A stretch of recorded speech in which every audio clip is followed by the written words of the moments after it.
Hi, everyone. Welcome back to another episode of the Leadership Purpose with Dr. Robin podcast. I'm so glad you're here. You listened to the podcast. And because you've been such a faithful listener of the podcast, you helped us get ranked in the top 5% of all podcasts globally, according to Listen Notes. So thank you for doing that. And I ask you all the time, would you please rate, review, subscribe to the podcast? It makes a world of difference and it helps us to keep going. All right, now today I'm very excited about our guest. I will be talking with Tamara Jackson. Now, let me tell you a little bit about Tamara. She is a visionary founder of Beaconship, a platform dedicated to equipping faith driven leaders to transform industries and tackle global challenges through innovation. She's also the CEO of LeadReviver, an AI-powered sales re-engagement platform, and I can't wait to hear more about that.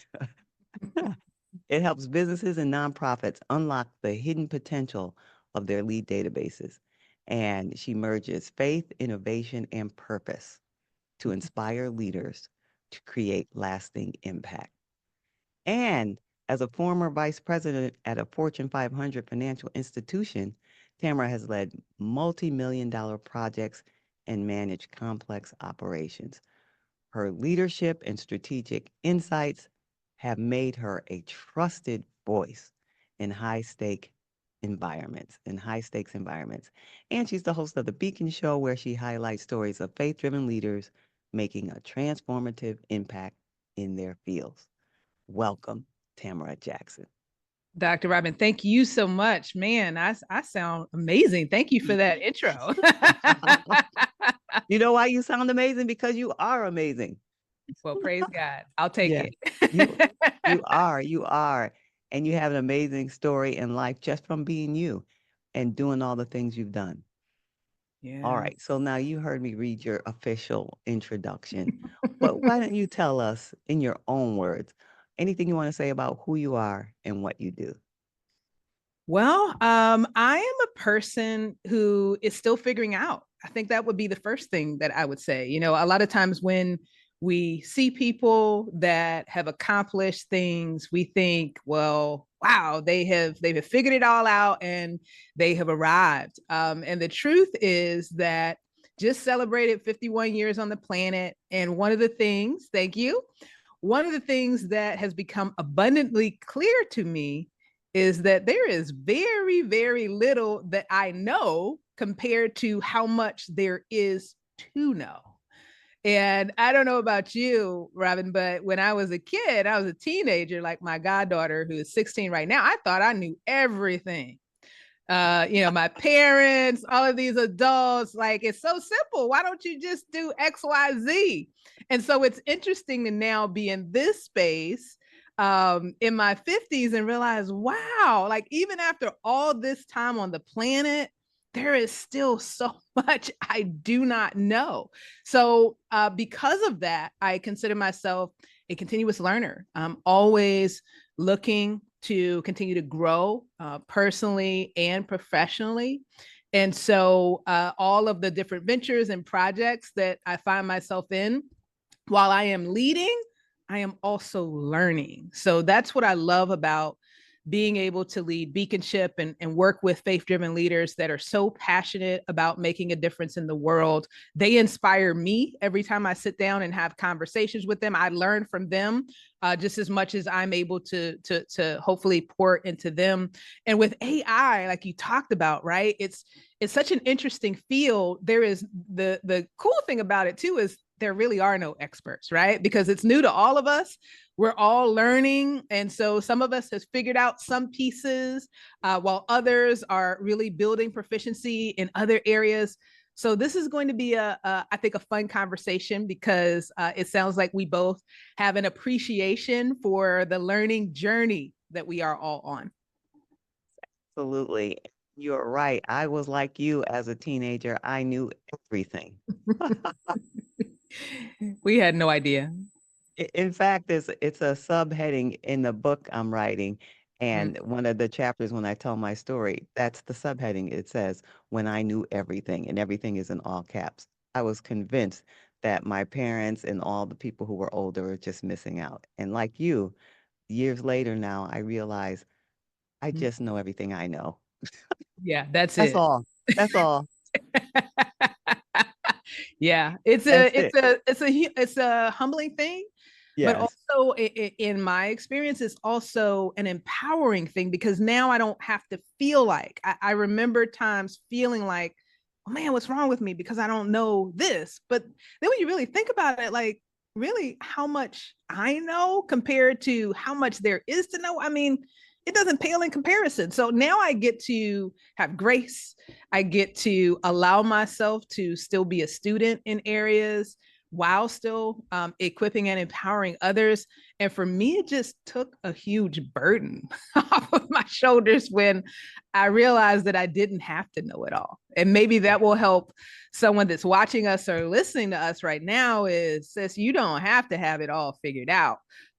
What you want to do is to have trusted advisors around you, to be confident in who you are and the strengths and the gifts and the talents that you have, but also lean on others because it is together that we are often able to make an impact. Yeah, that's definitely a nugget. You don't have to know it all. All right. So now you talked about this journey of coming to the place of being a teenager and knowing everything, and then now well into your adulthood realizing. So tell now let's fill in some let's fill in some of this journey. Let's Yeah. fill in some of this journey because we talked about in your introduction, like you're doing these amazing things. We talked about Beaconship and Lead Reviver. So now let's talk about from the how'd you get to which one came first? Let's talk about and also in the introduction, we talked about you being a former vice president. So Mm-hmm. we can start. You can start wherever you are, but I want you to know wherever you go, I'm going to come back to how you All got to those each of things. those points. Yes.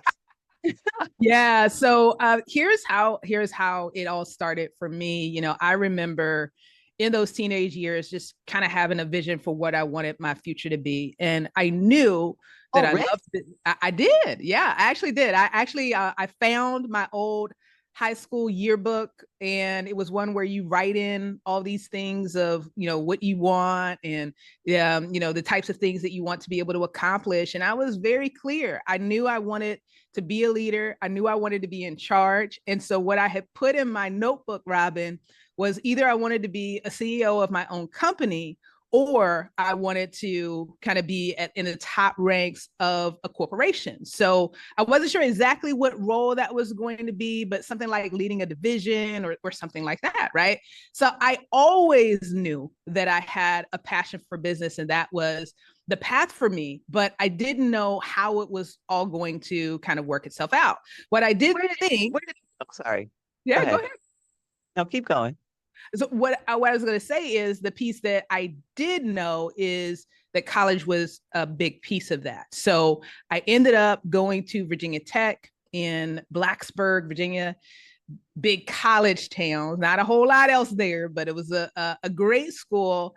And it was eye opening for me, though, because school had been easy for me up until that point. I didn't have to study a whole lot. Things just kind of came naturally. I sat in class, paid attention, and did well. But when I got to tech, I found out that I was not quite as smart as I thought I was. And so it was an eye-opening experience, right? For the first time, I started looking at grades and like, wow, what really happened? I really need to figure out how to study. I honestly, I didn't really know how to study. So I went into college, thinking that when I came out in 4 years, I was going to go on this stockbroker path. And I really picked that path because I thought it was going to be the way to make a lot of money. Like that was my prime motivation. But it turns out that my grades didn't support that. So then the question became, how do I pivot? So as I started thinking about it, I said, well, maybe the next best thing is to go into banking. So when I left Virginia Tech, I ended up, applying at different banks. Like I said, it's been a journey. So even I remember those first applications didn't get accepted. So I ended up working for a very small financial services company, like the kind is in a storefront, guys. So please know that sometimes you have to start at places that maybe isn't the vision that you had for yourself, but also just, keep the hope alive, be optimistic that things can change. So I started out in this small financial services company in a storefront, but a year after I had been there, I got my opportunity to start moving into the banking space. And so what that ended up being is a realization that you could do so many different things in a bank. So I ended up moving from that smaller regional bank to a bigger national bank. And when all was said and done, I had like 13 different positions in the banking industry, from leading sales teams to training and development to leading projects. Like, I got to do just about anything I wanted to do in the corporate space. But like many of the guests that you have had on the show, there was a time where there was something kind of gnawing at me. And I think I've even heard you talk about this, like there is something else. And so that feeling that there was something else started to get, stronger and stronger. And so about halfway through my corporate career, I decided I was going to do a side hustle. So maybe someone that's listening or watching can identify with that. Like, you're thinking, hey, my entryway into entrepreneurship is I'm going to do it while I am working, in a 9 to 5. So that was the path that I chose. Part of that, quite honestly, was I didn't want to give up my salary that I had finally, gotten to the place that I was really excited about the income that I was earning. But I thought, honestly, Robin, I thought that I would continue to do that. But over time, that feeling got stronger and stronger and stronger. And I can even remember times, dreams that I had where I was realizing in the dream that there was going to be a moment where I was going to have to make a decision. But I would wake up from these dreams like, nah, that can't be it. That can't be, I'm not going to do it. And what I ultimately realized is that it was fear.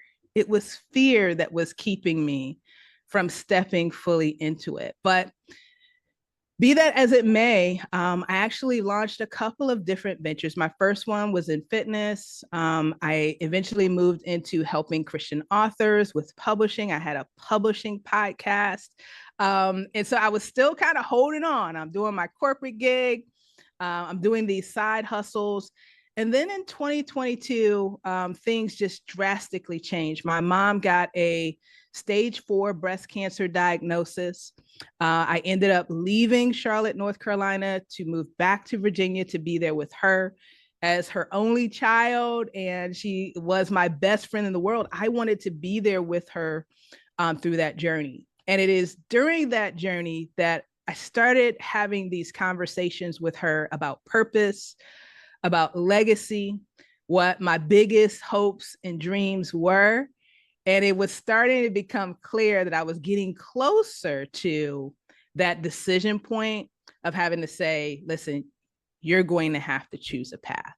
So what ended up happening is my mom passed away actually a little bit less than a year after her diagnosis. And on the other side of it, I was left with all those conversations that we've had, all the encouragement that she had given me to take chances, to be willing to take a risk. And so I finally ended up in December of 2023 leaving corporate. And that's when I made the decision to launch Beaconship based on some conversations that I had with mom, other trusted advisors. I stepped into that arena. And then later that year, I launched LeadReviver because of my passion for AI. I've been using AI since 2021 before all the craze. So I knew what it could do. And so when I found a solution that allowed us to be able to do sales in a way that is honorable, yet efficient and effective, I was like, I have got to take this to market. So that has been the journey. And it's still unfolding, right? We'll see what the future holds. Yeah, that's a powerful journey. Okay, so now let's go back and unpack some of this. Mm. That's Yeah, what I let's was trying do to it. jump in before. I was getting so excited about your story, but then I was like, oh, I'm glad I let you finish so we can hear how it really kind of unfolded. All Mm. right, so now let's go back to the teenager who knew she Yeah, wanted to be didn't in know. business. Do you know what helped you know did you see something? Did you experience something? Or you just felt like it was something that was inside of you? Well, I think it was part of it was seeing my mom. So my mom actually started out her career in retail. And so what I saw from my experience of watching her growing up is just the hours. Like she was working 60, 70-hour weeks.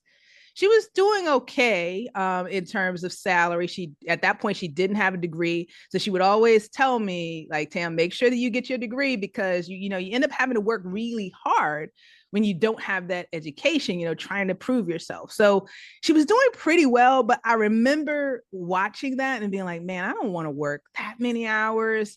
I don't want to have to, be stressed out all the time. So, my thought process was, well, if I get a degree, then maybe I can have more of a balance. But honestly, I don't know what it was in particular that made me say I want business, other than just I loved it. I mean, I can remember as a little kid trying to figure out what my hustle was going to be. Like I was signing up for you're laughing.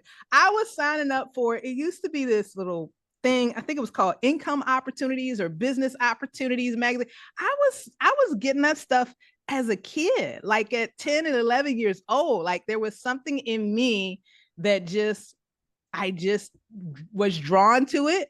And so I knew that business in my mind was the way to make money. And I was like, that man, that's something that I really want. I want to pursue that. So I love I love that. And it's also a nugget for the listener or the watcher because, sometimes if we go back to those early years, even though if they didn't have such a like you stayed consistent with yours pretty much, but if they didn't stay consistent, there might be something from their early years that they really were passionate about that somehow drifted away that might bring them in their search now. So that's a nugget for them.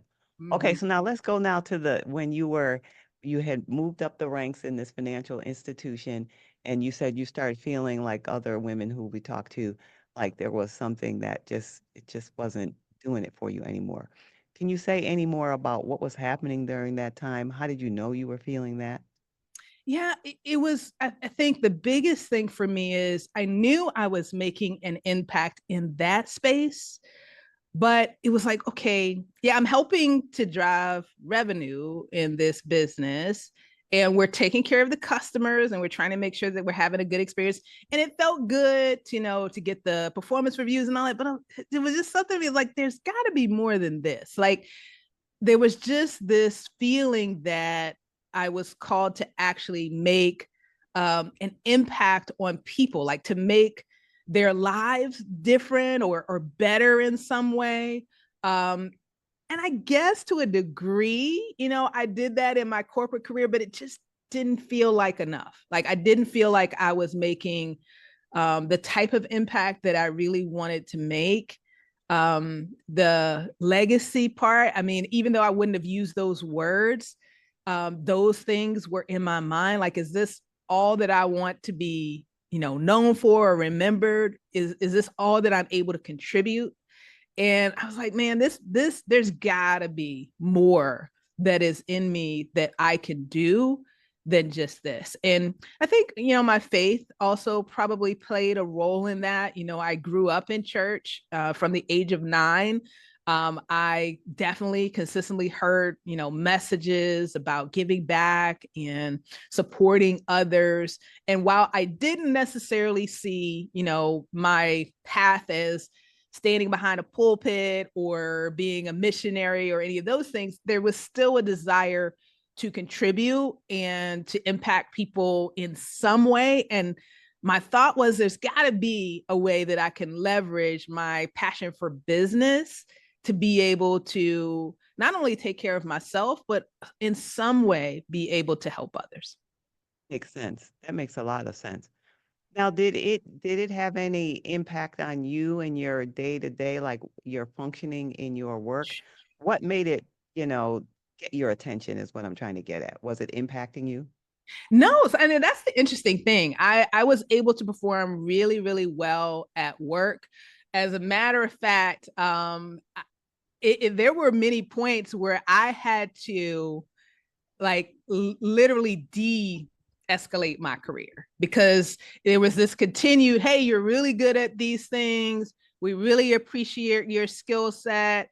You're top talent. We want to do all of these things.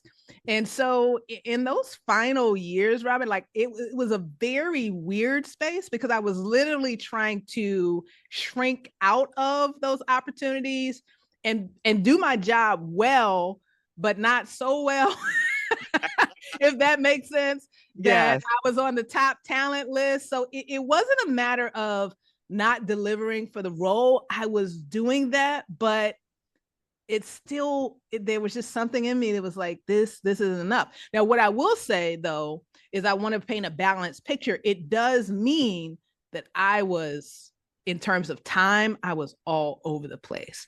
So I was getting up early, going to work, staying there sometimes late, getting back, doing my side hustle. Most of my weekends were, at least a portion of that was dedicated to it. So one of the things that I realized now is, man, Tam, you were going all the time. It was literally nonstop to be able to do those things. But because, and you use this word a lot, because I was high achieving, I was high functioning, like I saw that as crazy to sound. I saw it as normal. I was like, this is what people do. This, when you want something, this is what you do. And so I just pushed through it. Yeah. Yeah. And I mean, as high achievers, that's how we get to be high achievers by just doing the work. Yeah. What gave you the notion about the particular side hustle? Okay, so you were having these feelings like there must be more. I want to make more of an impact. So at some point, it sounds like the answer was I can make an impact through this other side thing. But Yeah. like, Yeah. say It more was, about that. it was actually one of those moments of clarity. So um while I was at the bank, one of the things that I had set for a goal for myself was to go back and get my master's degree. So I went back, even though I was working these crazy hours, I went back to get my master's degree. And as a part of getting admitted, I had to do a physical. And in that physical, the doctor kind of gave me that come to Jesus about, exercise and eating better because my blood pressure was kind of at that borderline status. And my family had a history, like just about everyone on my mom's side had high blood pressure. Some people on my dad's side had high blood pressure. So, he gave me this, like I said, this tough love talk, right? So, even though I had tried many times before, Robin, to kind of get this in check, for some reason it clicked at that moment. And so I started, even though I was working these crazy hours, I was doing this master's program, I started, really paying attention to what I was eating, working out, and I ended up losing a ton of weight. And when you lose a lot of weight in a relatively short period of time, it tends to catch people's attention. So people started asking me, well, Tam, how did you do it? Can you help me with this and that and the other? And then, it started out kind of as just helping people one-on-one, answering questions. And then this crazy thing happened. I had used this workout program that was advertised in an infomercial, but believe it or not, to get into the exercise habit because I really wasn't a gym person. So I had used this workout DVD, and the people called me to be featured in their next infomercial. So I ended up going out. Wait a minute. Wait a minute. Pause. Pause. Pause. The You're not people gonna let me didn't go past that one. said it like it was so casual. Yeah, and so the people called me. Hey, how does that happen? I mean, I have worked out to exercise DVDs. Yes. Nobody ever called me and said, Yeah. So it's interesting. So the company Beachbody, which I think they go by Body now, they've evolved into a different branding strategy. One of the things that they did really well was try to get you to get involved into their community. And so there was this online community where you would like post your progress, you would check in to say that you did your workouts. And because I'd done it, somehow someone saw my information, sent me a message, and I'm getting these emails like, what? I'm thinking, is this real? Like, do people really do this? And lo and behold, it was a real thing. Myself, and I think it was maybe 5 other people got invited out to New York City to do this, infomercial shoot. They had clothes for us to try on. They did our makeup. We went out, with the celebrity trainer. It was an amazing experience. And I remember riding back to the airport in my limo. They gave us a nice limo and everything. I was like, man, I think I'm supposed to do more with this than just have the one-on-one conversations here and there. And so that's what really planted the seed, was just realizing that something that I really did for myself had impacted so many other people, some of which that I would never meet. I was like, man, I think maybe I'm being called to do something more with this. And that's where ultimately that initial side hustle came from, of like, well, maybe if I can bring people together at my church. That's how it started out. We had a little women's workout and Bible study a couple of times a month on Saturday. And then people started asking me, well, we need to work out more than just a couple of times a month on Saturday. So then that turned into, let me find a community center for us to be able to work out more frequently. And then over time, it just continued to grow from there. In 2019, which is a whole nother story, I signed a lease on a 3-year building, not knowing that COVID would shortly follow, right? So I thought that was going to be the path. I thought that was going to be the thing that I would continue doing. When I eventually left corporate, I thought, you know what? I'm going to be, continuing to get people into this routine of working out. But again, there was no way that I could have seen, no way that anyone knew that COVID was around the corner. Right. That's right. Wow. And, I want to make a note here. Sometimes our path is directed by, for you were driven by, I want to make an impact. You knew that for sure for a long time. And then people just started asking you to help them. So sometimes we don't pay attention to those kinds of things, like, oh, what are people asking me about or advice for or help with? So that was an indicator for you. Yes. All right. All right. So now you did that and you said, okay, so then the pandemic hit and at some point there was a shift. All right. Yes. So which came first, Beaconship or Lead Reviver? So Beaconship came first, but there was a stop in between. So one of the things I know, just all these twists and turns, and maybe that'll help somebody that's listening. Like, man, my life isn't so crazy because her life is crazier than mine. But when I realized that it wasn't going to work out for us with fitness, the question that I had, even though I still had that corporate job, there was something in me was like, no, it's not just about just focusing on that corporate gig. I knew there was something else that I was called to do. So I really pressed in and I prayed and I was asking for clarity. Okay, what else is there? And what I felt like I heard, Robin, was focus on what you have left. And for me, that was puzzling because I didn't, in my mind, I was like, there is nothing left. I've closed this fitness business. We've exited. There's nothing left.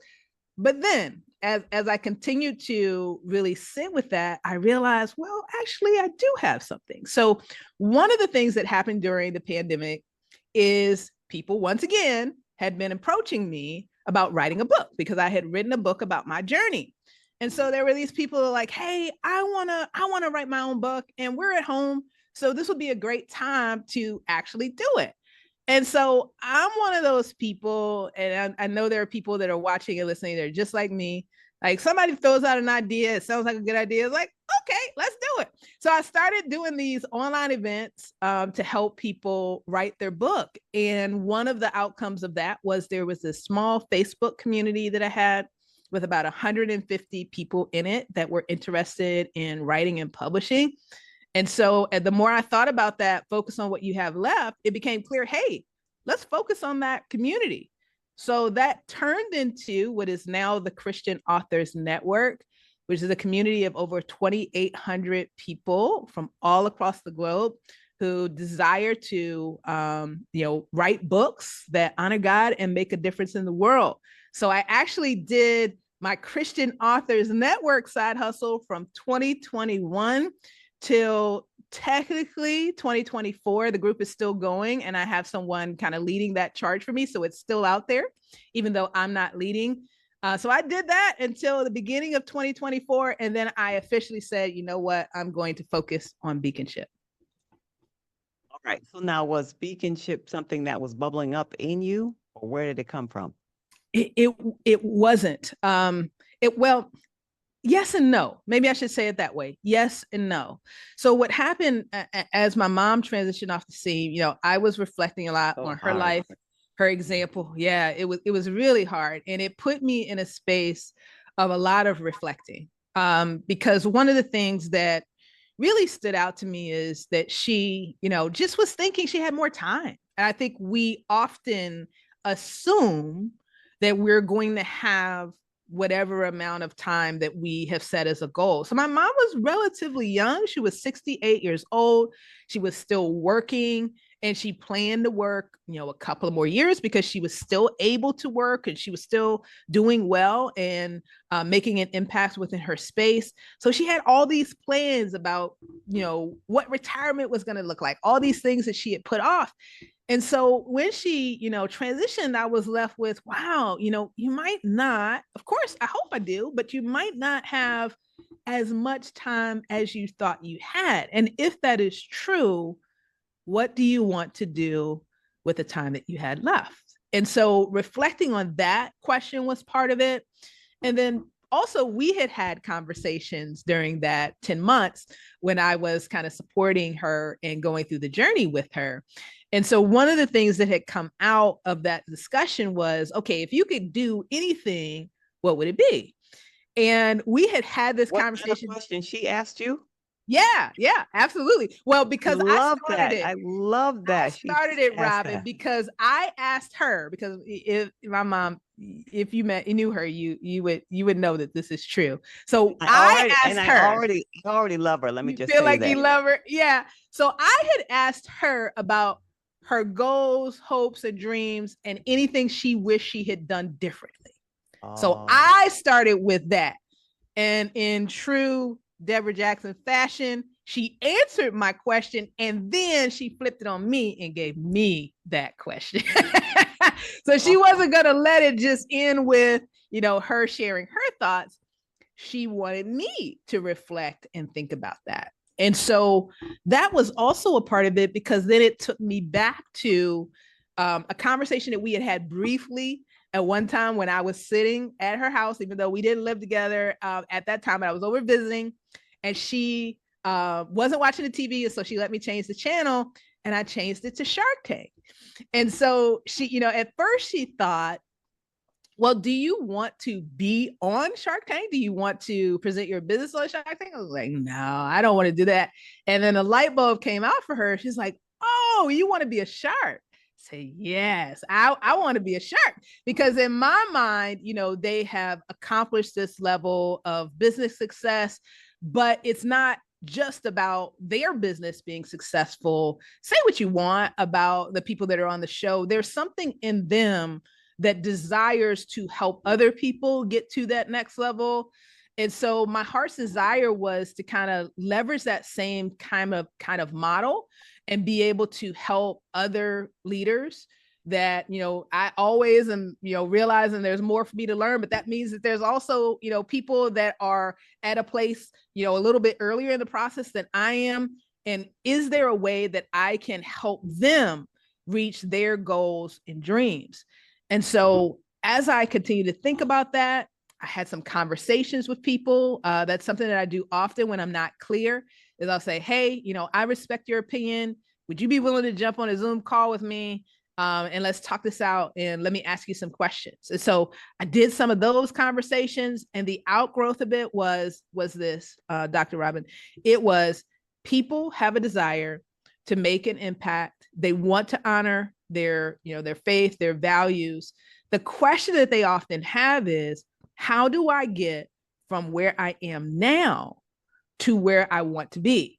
So I literally had people telling me, well, I see these people on TV, I see them leading these conferences, these amazing programs, but I have no idea how they actually got to that space.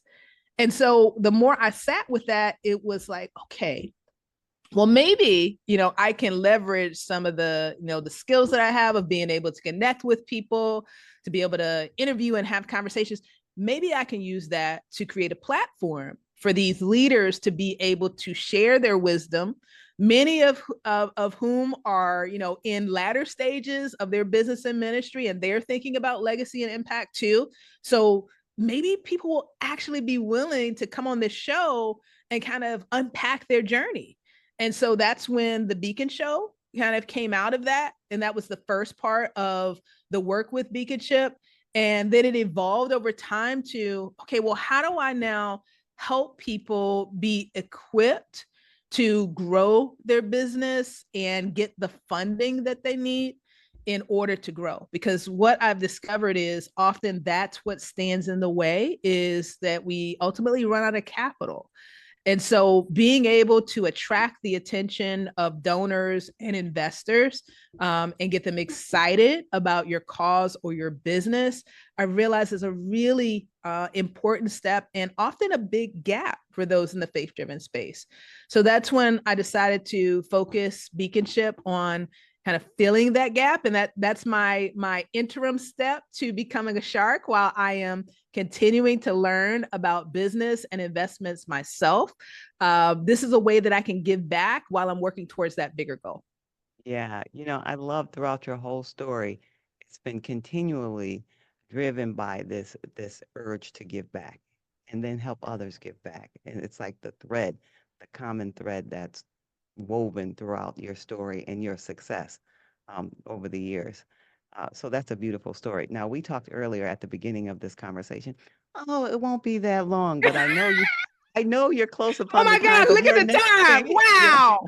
It just flies. It And flies when you're having fun, right? I know, and I have 1,000 more questions, but I said to you I would honor your time, so I do want to honor That that. means I have to come back, Dr. Robin. Yeah, I have to I come would back. love that. I mean, each one of those ventures and parts of your story, there's such wisdom and Mm. insights into all of them, which is why my brain's going like, with all these questions. But like, okay, okay.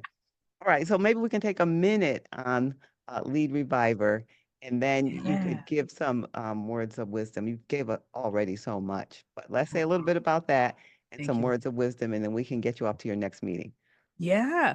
So what I love about LeadReviver is it allows us to solve a pressing business problem with technology. So one thing that's been consistent, Dr. Robin, whether I was working in corporate, running my own business, or coaching other entrepreneurs, is there is a time deficit. There is only but so much time that we have in a day. Even when we are burning the midnight oil, we run out of time. And one of the things that often falls by the wayside in that process is being able to follow up on conversations that we've had in the past. So we talk to someone, they say, yeah, I'm interested. I'd like to learn little bit more, but for whatever reason, life happens. They don't move forward with our program or service. What that means is that we have all of these relationships that we've started to build that ultimately are sitting dormant. And many of those people still need our help, because the reality is change is hard. So sometimes we as business owners, as business leaders, we think, oh, well, they've gone on to something else. Not always so. Sometimes they're still sitting there. They're thinking about it. They're praying about it, all these things. So LeadReviver is really about giving businesses the opportunity to re-engage those potential clients, get back in front of them in a conversational way. So even though we are leveraging AI, we have trained our AI systems to be very conversational. So we gather information from our client to make sure that we understand their values, their voice, and how they want their clients to be treated. And then we're able to put a system to work where we can literally contact hundreds and even thousands of prospective clients, get that conversation going again. And then when they're ready to hop on the phone and continue that conversation, we can connect them with someone in the business. So I love this because this is a way that we can show how AI can do good. I know they're, depending on who you talk to, either AI is the savior or it's the devil, one of the two. And the answer is probably somewhere in the middle. But I love this because this actually solves a real world problem. And what it ultimately does is it helps us to make a bigger impact because we're Yeah, able to serve more people. So yeah. that's what LeadReviver is all about. I love it. I absolutely love it. I'm glad you're doing that and you got in early on that to learn it well enough and get yourself to the point where now it's really taken off. So I love Yeah. that you did that. All right, so I know you got to go, but before you go, can you tell our listeners, I mean, we've already learned so much. Listen to the people around you, look at your early life or passions. Anything else from your experience, personally or professionally, to the high achieving woman who's at that place where you were and says, there must be more than this. I think my final piece of advice would be stay open. You never know what life has in store for you and what opportunities may present itself. Now, all of those may not be for you, but don't be so quick to dismiss things. One of the things that I have learned is sometimes in my desire to kind of stay safe or try to protect myself, that I have closed some doors that could have been really promising opportunities. Now, not to say that I haven't had, like you said, a great life. I've learned all these things, but I also look back sometimes and realize, man, I might have closed the door on that too soon. So one of the things that I'm trying to do now is to stay open. Ask the right questions, do your due diligence, all of that, but maybe just pause for a little bit and see, what could I learn from this? And then make a decision on whether or not it's something you should pursue. So stay open. I love that. Tamara Jackson, you have been generous with your time and wisdom and insights just flowing all over the place. So where can people be in touch with you? They're like, I want to hear more. I want to hear more. Where can they be in touch with you? Well, I am on the social media platform. So I am on LinkedIn. That's probably the place that I'm most active right now. I talk there about Beaconship and LeadReviver. I'm also on Facebook and Instagram. If you are interested in learning more about the Beaconship and the work that we're doing in the Christian leadership space, you can visit us at beaconship.co. And if you are looking for help with leveraging AI in your business to make sure that you can steward the relationships well, you can visit us at leadreviver.pro. Dr. Robin, thank you so much for the opportunity to be here and share with your audience. Thank you for being here. It was such a delight. I thoroughly enjoyed our conversation. Yes. And I'm feeling like we might cross paths Part again. two. Yes, that's Oh, right. I'm sure we will. I'm sure we will. It's been a great time here. And yeah, if there's anything I can do to support you, please do let me know. I certainly will. Okay, everyone. And I'm also on LinkedIn. I'd love to hear your response to this episode or any questions you might have. You can find me on all the socials, but primarily I spend most of my time on LinkedIn at Robin L. Owens, PhD, at Robin L. Owens, PhD. And until next time, this is Dr. Robin.